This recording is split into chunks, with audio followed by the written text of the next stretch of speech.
Assalamu alaikum. I would like to share three things with you today that I learned at an amazing opportunity I had participating in an activity that's prepared by the Muslim American Society called the TIC Camp.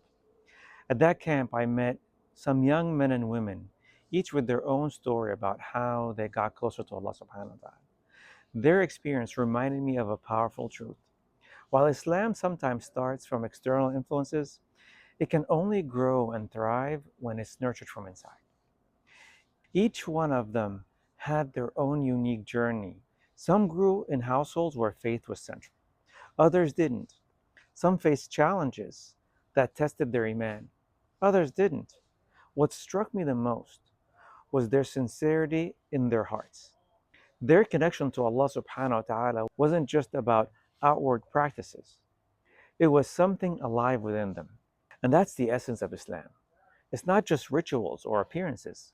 It's about transforming your heart, your mindset, and your soul. Think about this. Our understanding of Islam often starts from something external. A prayer we're taught when we're little kids, a word of recognition or encouragement from a parent or someone else, or even good company of friends. But for it to become real, for it to sustain us through life's challenges, it has to be nurtured from within. These young men and women I met at that camp showed this beautifully.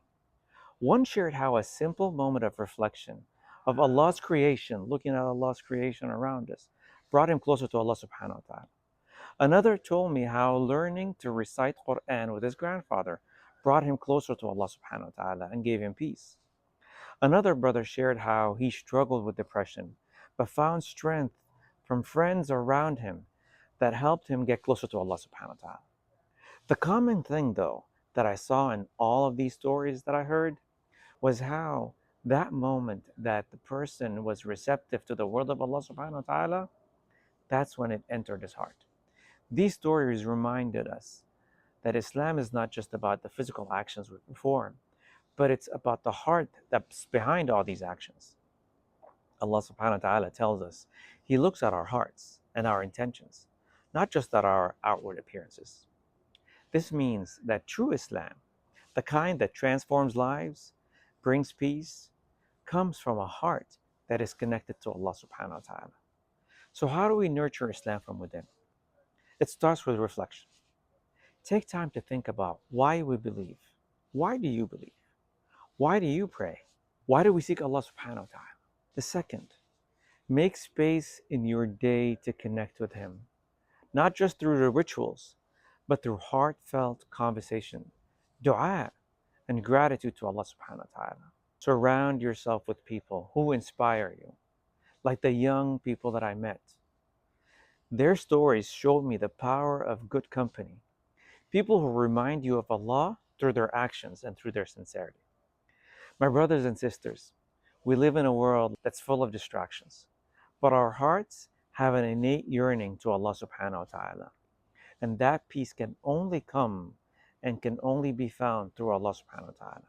The young men and women at the TIC camp are living proof of this.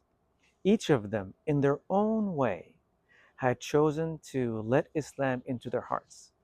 And because of that, their faith wasn't just something that they did, it was something they lived. It became who they are. May Allah subhanahu wa ta'ala make us among them, inshallah. Jazakum Allah khair. Salaam alaikum.